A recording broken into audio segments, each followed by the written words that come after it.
Vinil qo'ydirilgandan keyin tishlaringiz sun'iy ko'rinishini istamasangiz, mana shu 3 ta xatoni qilmang. Birinchisi, eng ko'p uchraydigan xato tishlarning haddan tashqari oq bo'lishi.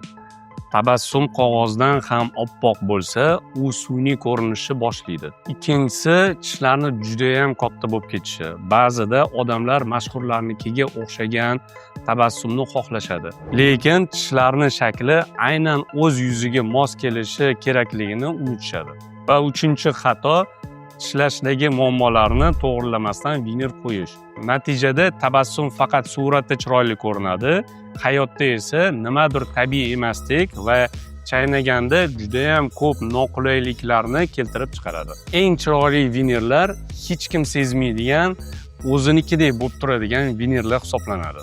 Siz ham tabiiy ko'rinadigan vinillar qo'ydirmoqchi bo'lsangiz, bemalol Smile Designga murojaat qilishingiz mumkin bo'ladi.